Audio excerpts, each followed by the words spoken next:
ଆଜି ଗୋଟେ ଅପ୍ରିୟ ସତ କହିବି। ମନୁଷ୍ୟ ଏତେ ଉପବାସ କରୁଛି କେବଳ ଭଗବାନଙ୍କୁ ଖୁସି କରିବାକୁ।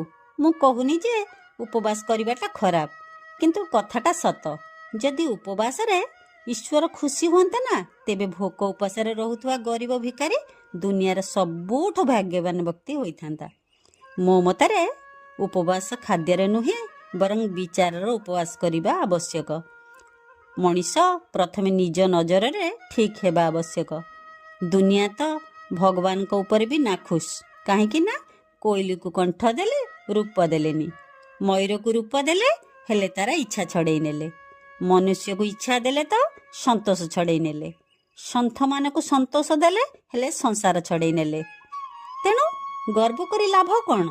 ଈଶ୍ୱର ତୁମ ମୋ ପରି କେତେ ବନେଇ ସମସ୍ତଙ୍କୁ ମାଟିରେ ମିଶାଇ ଦେଇଛନ୍ତି। ହଁ ନା? ଜୟ ଶ୍ରୀ ଜଗନ୍ନାଥ।